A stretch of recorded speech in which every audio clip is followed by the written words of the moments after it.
이렇게 번개탄 유튜브 방송을 통해서 우리 청년, 청소년, 우리 성도님들 만나 뵙게 돼서 정말 반갑고 감사드립니다. 저는 이렇게 화면을 보시니까 있어 보이지 않나요? 네, 그렇게 작아 보이지 않는다고 사람들이 말을 하더라고요. 그래서 저는 이제 방송이 나한테 잘 맞는구나라고 생각할 정도입니다. 그런데 실제로 여러분들이 저를 만나보시면 선교사님 저를 내려다보시면서 이렇게 생각할 거예요. 너무 작으시다. 예, 저는 키가 134cm입니다. 그래서 사람들이 저를 갖다 별명을 지어줬어요. 134cm의 작은 거인이라고. 네, 저는 국민들, 대한민국의 많은 분들이 이제 저의 살아온 이야기를 보시더니 이 사람한테 작은 거인이 좋다라고 붙여주셔서 감사하게 받아들이고 있는 저의 별명입니다. 그런데 정말 저희가 좋아하는 저를 불러주는 호칭이 있습니다. 이게 뭐냐면 선교사님입니다. 네. 사람들이 저를 선교사님이라고 부를 때 이런 생각이 듭니다. 내가 정말 그 호칭에 걸맞는 사람인가 라는 생각입니다. 사실 1990년 처음에 그 선교사로 파견되어 갔을 때는 사실 선교사란 그 정체감이 마련되지 않았었습니다. 그러다가 1년 살고 5년, 7년, 10년, 20년 그렇죠? 이제 제가 한 30년쯤 됐어요. 선교사라고 불린 지 30년쯤 그 이름으로 불리고 나니까 맞아. 나 선교사가 맞지. 그래서 생각하니까 저는 이런 생각이 듭니다. 그렇지. 그 일을 하려고 내가 먼 나라를 갔었구나. 네, 저는 아프리카에서 오래 일을 했습니다. 먼 나라, 다른 나라 사람들을 위해서 일을 했습니다. 근데 이제 다른 나라 사람들을 위해서 일을 하는데 어떤 일을 했는가? 우리 정말 많은 일들을 할 수 있거든요. 다른 나라 사람을 위해서. 네, 먹을 걸 나눠줄 수도 있고, 이렇게 병이 걸렸을 때 병을 치료해 줄 수도 있고, 또 공부를 가르쳐 줄 수도 있고, 아니면 학교를 지어줄 수도 있고 우물을 파줄 수도 있고 정말 다른 나라 사람들을 위해서 다양한 일을 할 수 있는데요. 저도 그런 유사한 일들을 했지만 그 일들을 통 털어서 보니까 사람에 대한 관심이었습니다. 사람을 사랑하는 것, 그 사람이 왜 거기 있는지, 왜 살고 있는지, 이 사람이 하고 싶은 말은 뭐지? 라고 해서 귀를 기울이고 고개를 숙여서 들어보는 그런 일이었습니다. 근데 정말 천만다행으로 저는 키가 작지 않습니까? 134. 키가 작으니까 사람들의 귀에 다가가기가 쉬웠습니다. 특히 저는 이제 그 10대 청소년들하고 일을 많이 했는데요. 청소년들은 키가 굉장히 큽니다. 저보다. 키가 크니까 제가 어떻게 하냐면 일단은 의자를 끌고 와서 의자에 학생을 앉힙니다. 앉히고 나면 그 학생의 키하고 저하고 키가 이렇게 맞았어요. 눈높이가 맞는 거죠. 그렇죠? 눈높이가 맞다 보니까 얘기하고 들어주고 말하고 하면서 그 사람들, 그 학생들에게 관심을 기울이고 얘가 뭘 좋아할까? 얘가 어떻게 생각할까? 어떻게 살아왔지? 어떻게 살아갈까? 이런 고민들을 하면서 그 세월 살았던 것 같아요. 그러다 보니까 다른 나라에 가서 다른 나라 사람들에게 관심을 기울이고 그 사람들의 인생에 대해서 고민하고 궁극적으로 이 사람이 이 세상에 와서 잠깐 갔다가 살다가 가는 것이 아니라 의미, 뜻을 알았으면 좋겠다. 내가 왜 사람으로 왔을까? 내가 왜 이 세상에 와서 눈물도 흘리고 힘들게 인생을 살아갈까라는 그 뜻, 더군다나 누가 나를 만들어서 사람으로 만들어서 이 세상에 보내주었을까? 그런 고민을 인간은 하게 돼 있거든요. 그래서 저는 그 사람들한테, 그 친구들한테 이렇게 말을 해줬습니다. 야, 너와 나는 이렇게 모양이 다르고 생김새가 다르고 태어난 나라가 다르지만 결국은 하나님이라는 이 세계를 창조하신 그분이 너와 나를 만들어줬어. 그리고 이 세상에 보내서 사람으로 살도록 허락해 주셨어. 근데 사람으로 살아가는 동안에 여러 가지 많은 일들 겪을 터인데 그 일들을 다 겪고 나면 우리가 돌아갈 고향이 있어 라고 말입니다. 저와 여러분, 제가 우리 보츠와나 아프리카 청소년들한테 소개해줬던, 이야기했던, 전했던 그 고향은 어딜까요? 바로 천국이었습니다. 사실 이 세상의 일이 끝나고 죽음 후에 우리는 천국을 간다라고 생각을 하는데요. 예수님께서, 하나님께서 천국은 이미 저와 여러분의 마음에 있다라고, 임하였다라고 말씀해 주셨습니다. 우리가 살고 있는 지금 이 땅에 하나님께서 창조하신 목적과 뜻이 이루어지도록 저와 여러분이 사는 것, 그것이 천국이 되고 그것이 선교가 되고 그것이 우리가 사람으로 살아있는 행복, 기쁨, 보람, 의미, 뜻, 목적이 되고 있다는 것입니다. 저는 그것을 전하려고 노력을 했고 저도 그 전하는 바에 따라서 살려고 했습니다. 저는 저의 인생을 돌아보니까 인생의 절반은 한국에서 살았습니다. 그리고 그 절반은 외국에서 살았거든요. 보니까는 한국에 있을 때하고 외국에서 살 때가 참 많이 달랐어요. 한국에 있을 때는 이런 말들을 참 많이 들었어요. 쟤는 되게 착해. 무슨 소린가. 저는 제가 15살 때부터 예수님을 믿었거든요. 예수님을 믿고 성경 말씀을 보고 교회를 다니고 말씀을 들으니까 착하게 살려고 노력했을 거 아니에요. 쟤는 되게 착해. 네. 쟤는 되게 열심히 살아. 예, 저는 정말 열심히 살았습니다. 특히 저는 기술을 배웠는데 각종 기능올림픽 대회에 출전해서 금메달을 하나, 둘, 세 개나 딸 수 있었습니다. 정말 열심히 살았거든요. 그러니까 사람들이 쟤는 참 성공하는 애야 라고도 말해 주었습니다. 그래? 생각해보니까 저는 성공하려고 노력해 갔습니다. 그런데 또 저를 잘 알지 못하거나 또 저의 겉모습만 보고 어떤 사람들은 또 이렇게 말했습니다. 쟤는 되게 불쌍해. 뭐죠?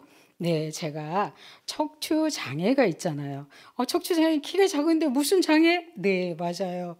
저는 태어난 지 3일 만에 아들, 큰아들이 아니라 첫 아들이 아니라 여자아이로 태어났다는 이유로 저희 아버지가 화가 나가지고 술김에 어린 저를 뒤집어 던진 바람에 제가 척추에 장애가 생겼거든요. 그러니까 사람들이 키가 작은 저를 보고 등이 굽은 저를 보고 이렇게 말했습니다. 쟤 너무 불쌍해. 어떡해. 쟤는 불행할 거야. 라고 말을 하게 됐습니다.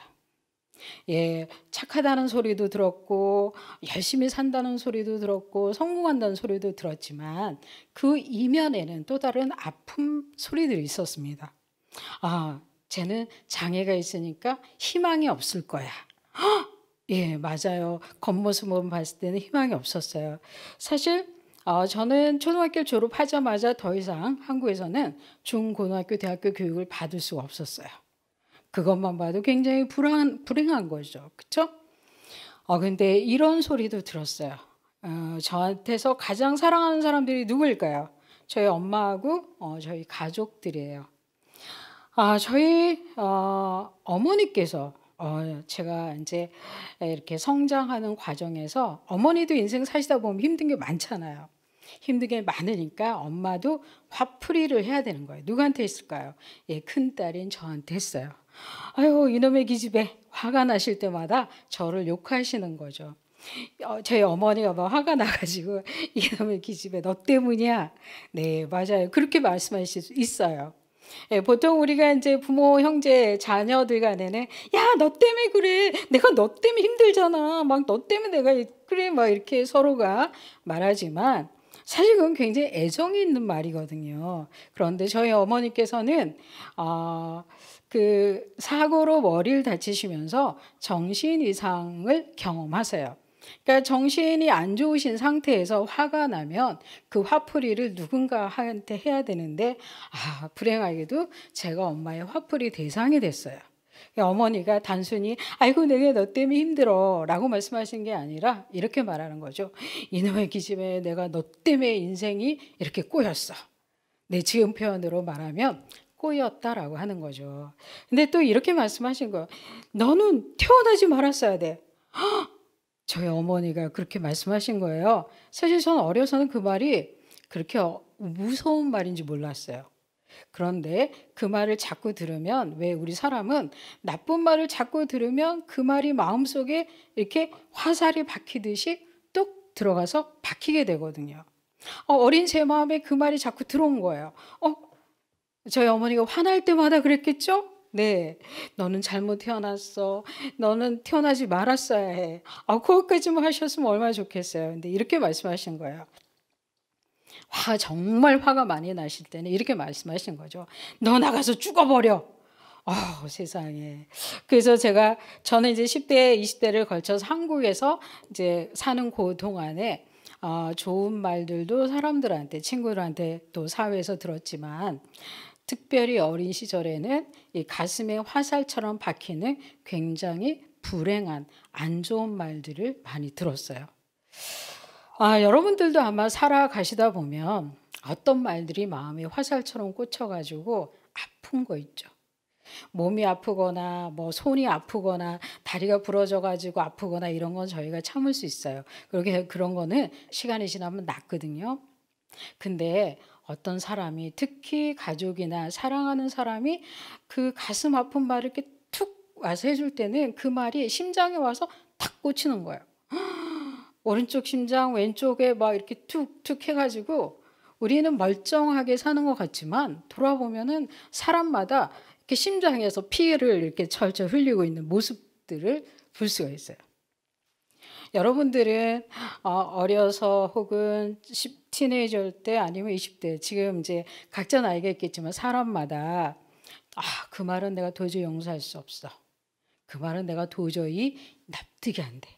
그 말했던 사람을 내가 도저히 잊을 수 없어 라고 하는 정말 아픈 말들이 마음에 남아서 여러분의 인생에서 빠지지 않고 피를 흘리게 하는 말들이 있을 것 같아요.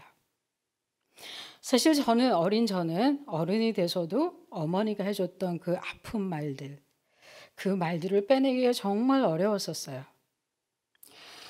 천만다행으로 저는 아까 말씀드렸듯이 15살에 예수님을 만났다고 그랬잖아요.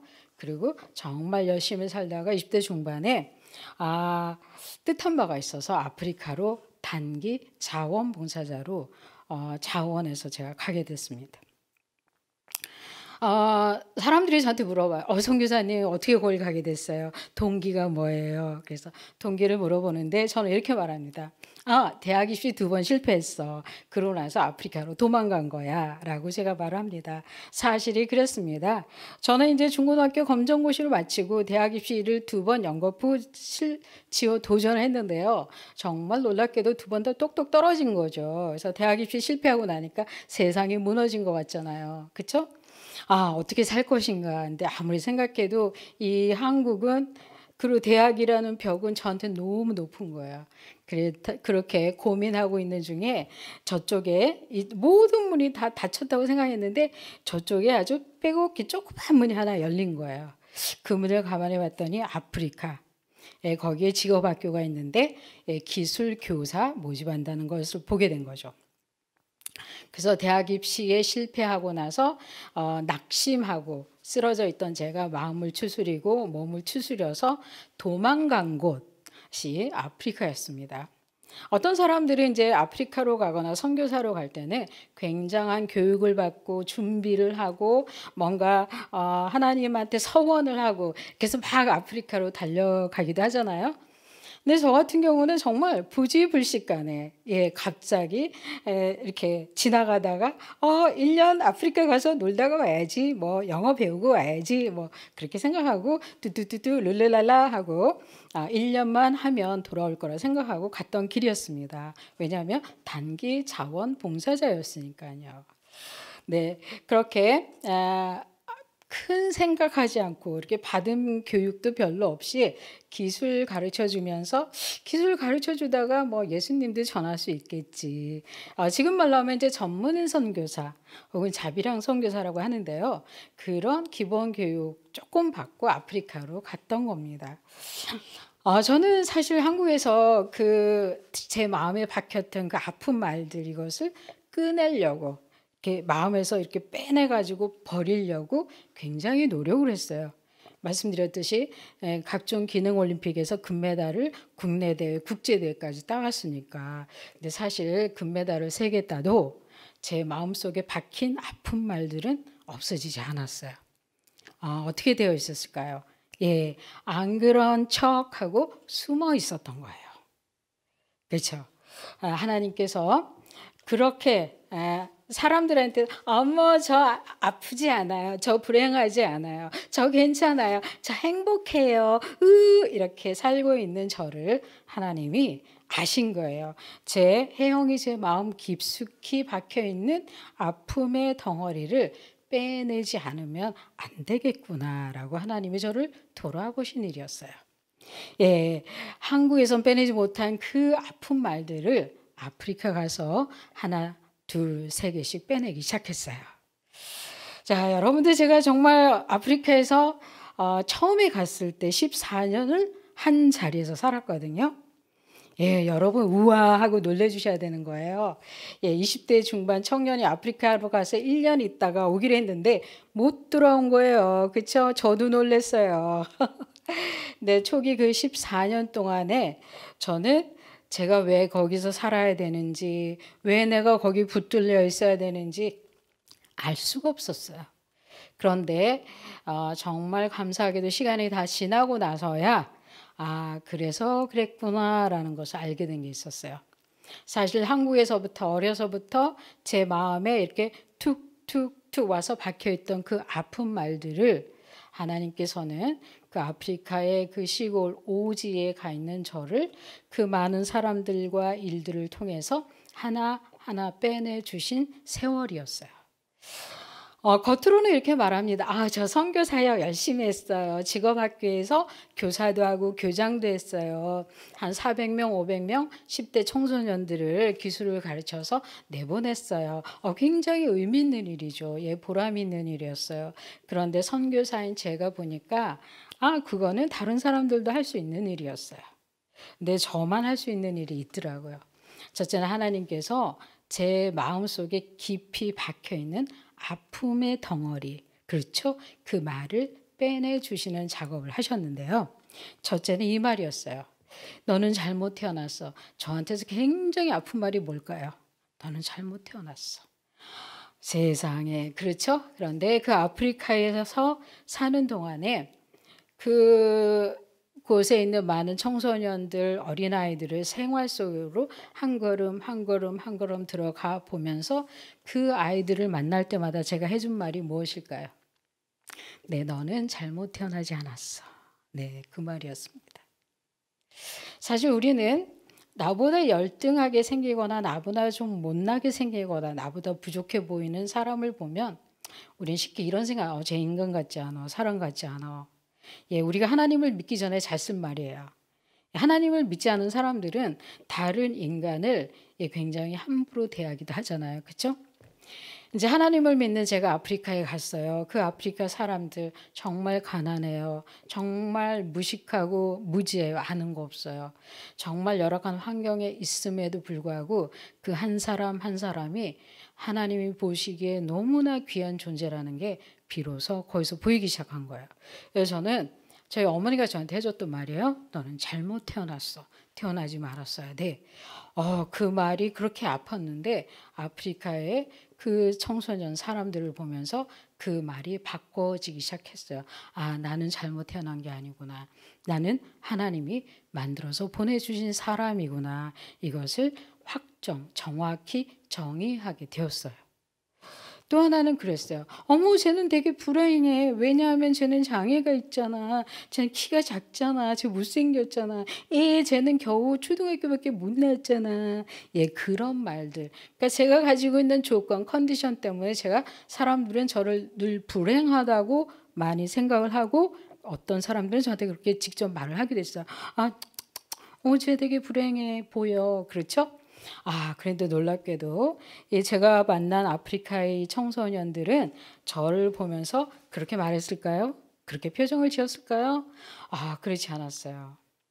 물론 제가 이제 선생님으로 간 것도 있지만, 제가 가르치는 학생들 들보다 유난히 키가 더 작고 이렇게 절룩거리면서 구부정하게 걷고 있는 저를 보고 그 아이들이 뭐라 그러겠냐면은 와가지고 저를 만져봅니다. 이렇게 쓰다듬어 봅니다. 그러면서 하는 말이 캐서린, 제 영어 이름인데요. 캐서린, 너 you're so beautiful 이렇게 말을 합니다. 네, what?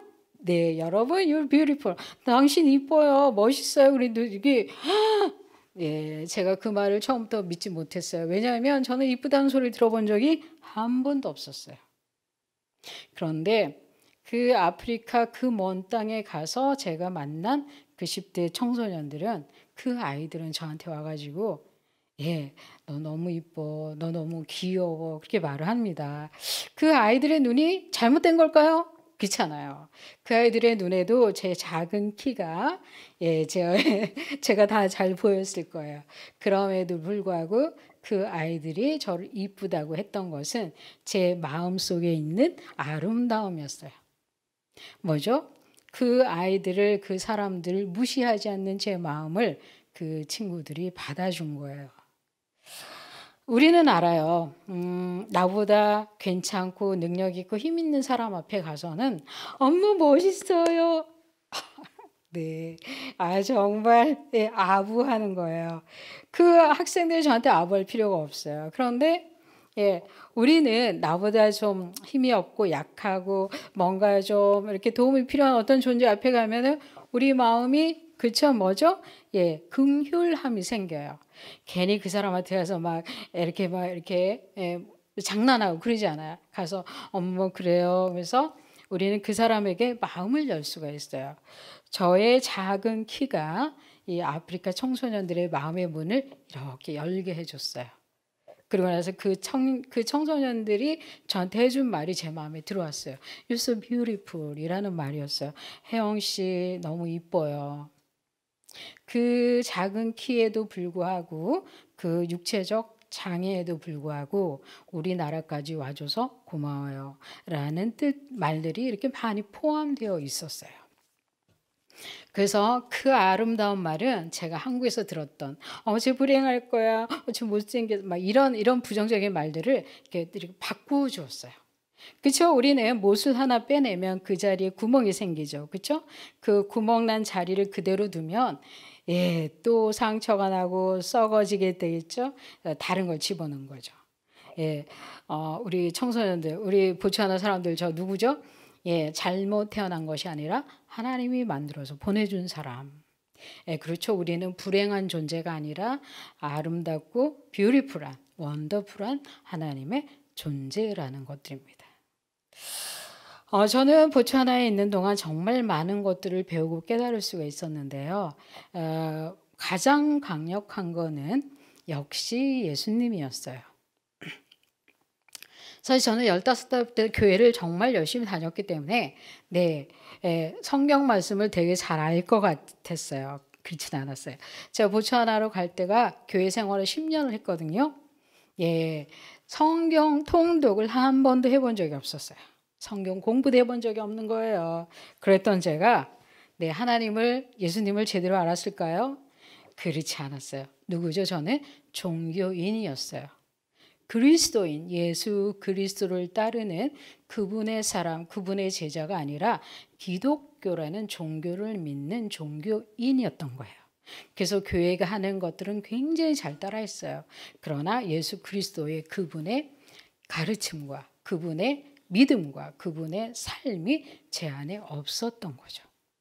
비로소 아프리카에 가 있는 저는 하나님이 저를 직접 선교사 되는 훈련을 시켜주셨는데요.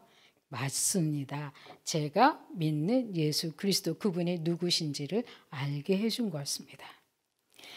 예, 한국은 저도 지금 한국에 나와 있는데요. 너무 바빠요. 말씀 읽을 시간, 묵상할 시간 정말 없어요. 그렇죠. 근데 아프리카 가니까 남는 게 시간이에요. 네.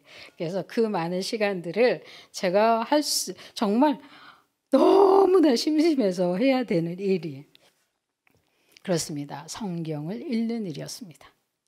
가르치는 거에 대한 책임도 있었지만 정말 하나님이 나를 그 먼 땅으로 데려왔는지 왜 거기까지 사막에까지 저를 불러냈는지 너무 궁금했습니다. 그래서 네, 정말 성경 통독을 하기 시작했는데요. 정말 평균 1년에 한 번씩 통독을 끝내게 되는 거죠. 성경 말씀을 씹고 또 씹다 보면 어떻게 되겠습니까?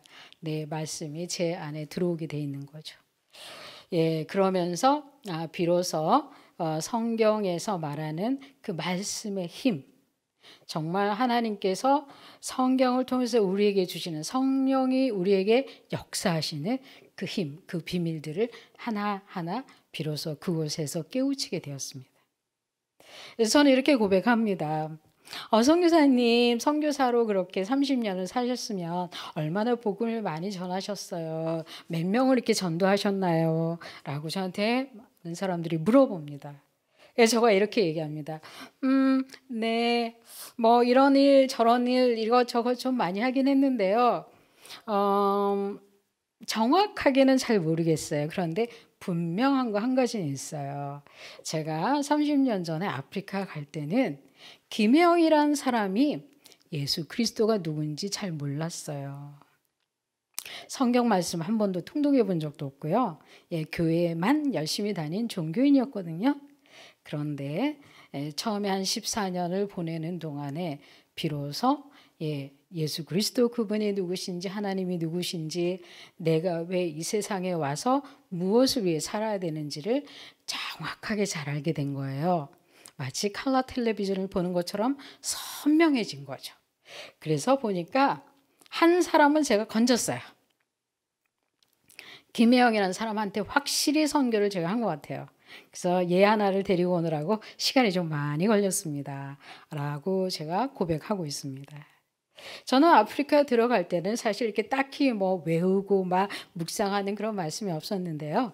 비로소 90년에 갔다 2003년 1차 저희 선교 사역이 마무리되고 날 때는 하나님의 말씀이 제 안에 들어왔고 특별히 빌립보서 2장 5절 말씀이 제 안에 꽉 들어찼어요.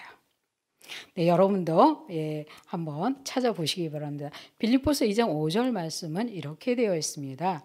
너희 안에 이 마음을 품으라 곧 그리스도 예수의 마음이니 이렇게 되어 있습니다. 사실 저는 저 말씀을 전할 때마다 가슴이 뛰고 너무 행복합니다.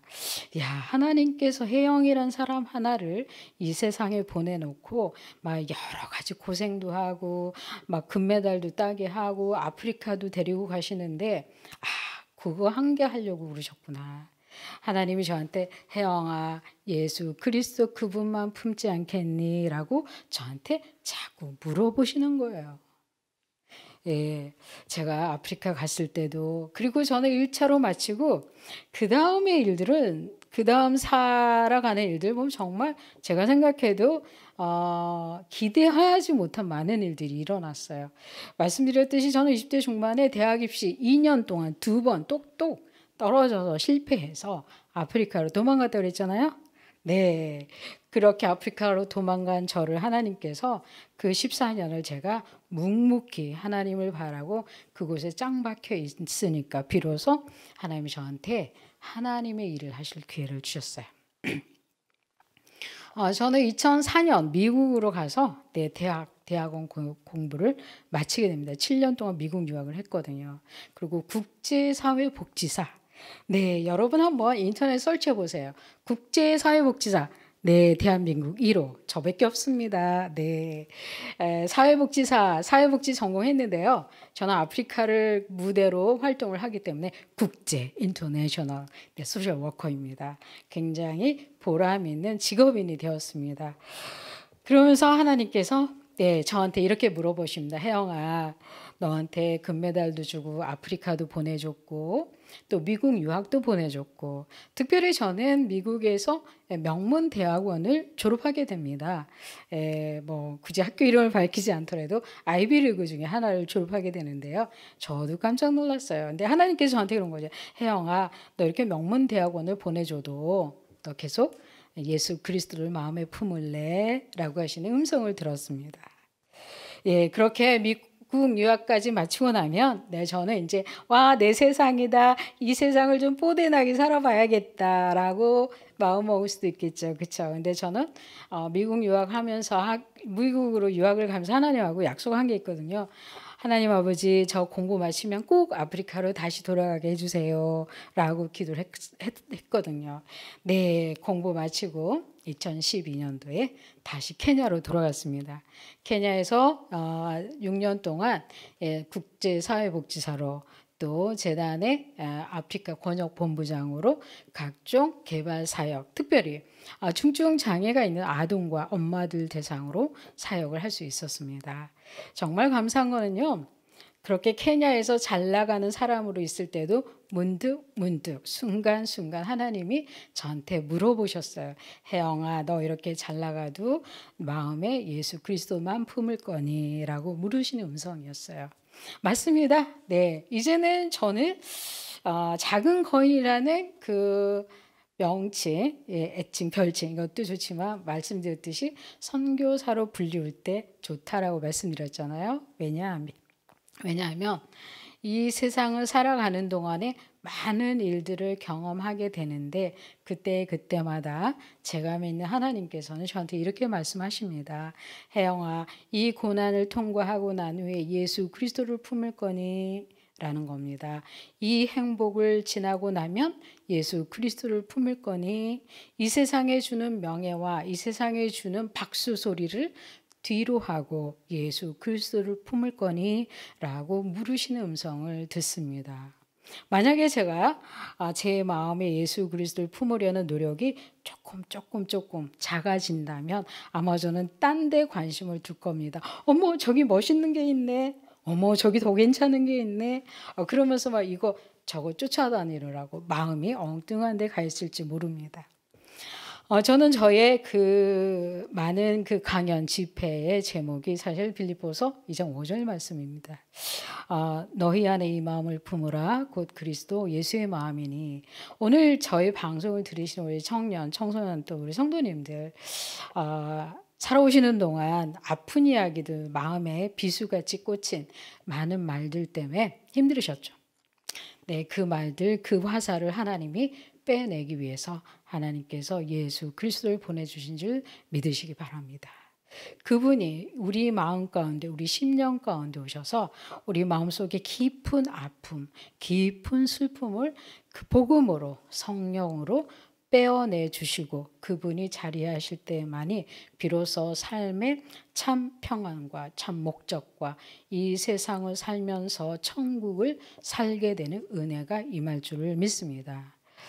저는 작년 올해에 이어서 계속 한국에 머물고 있는데요. 네, 학생입니다. 네, 아직도 공부하고 있습니다. 저는 선교 현장에서 한 28년, 9년째 있다 보니까, 뭐지? 하나님의 말씀이 뭐지? 너무 궁금한 거예요. 그리고 내가 선교 활동을 제대로 했나? 내가 제대로 지금 길을 걸어왔나? 예, 어쩐지 뒷걸음이 삐딱삐딱 이렇게 걸어온 것 같아요. 그래서 안 되겠다. 공부를 해야겠다. 그래서 대학원에서 선교학과 박사과정에 재학 중입니다. 이제 좀 개강을 앞두고 있거든요. 네. 많은 분들이 왜 아직도 공부하냐고. 네, 맞습니다. 네, 하나님께서 저한테 선교사로 살아가는 그 과정에서 일들을 한번 정리하는 시간을 주셨습니다. 무엇인가 새로 배우는 시간도 되지만 제가 살아온 것들을 말씀 안에 비추어서 다시 한번 정리하는 시간이 되고 있습니다. 오늘 저의 이야기를 통해서 제가 도전을 드리는 말씀은 이것입니다.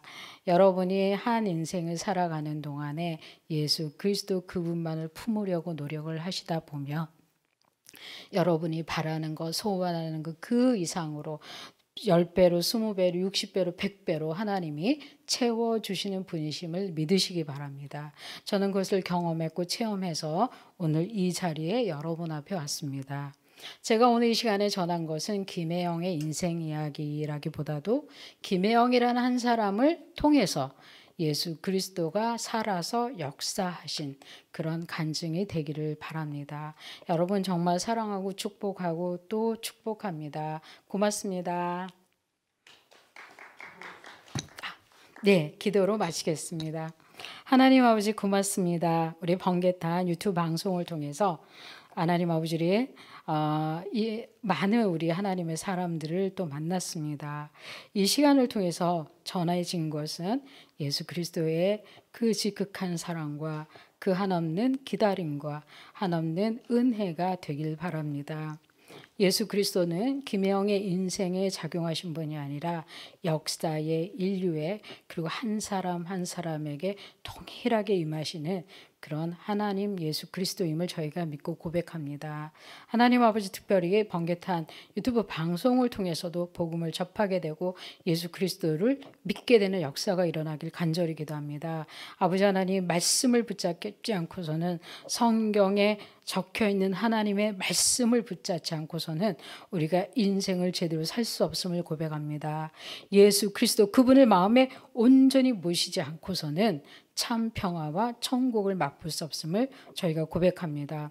하나님 아버지, 특별히 이 세상에 일어나는 많은 징조들을 저희가 보고 있습니다. 아버지, 우리는 놀라지 않게 해주시고 두려움에 떨지 않게 해주시고, 아버지 갑작스럽게 일을 닥쳤다고 우리가 그 마음의 끈을 놓지 않도록 도와주시옵소서. 이 세상에 일어나는 모든 일들을 주관하시는 하나님 아버지, 그분이 계셔서 그분에 의해서 일어나는 모든 일들임을 저희가 고백하게 도와주시옵소서. 그렇게 믿는다면 우리는 더 이상 이 세상의 일에 대해서 놀라거나 두렵거나 떨리지 않게 되는 것을 믿습니다. 저희들에게 강하고 담대함을 주셔서 이 세상을 팔짱 끼고 한 발 뒤로 물러서서 관조할 수 있는 하나님의 힘을 더해 주시옵소서. 감사드리오며 예수 그리스도 이름으로 간절히 기도합니다. 아멘.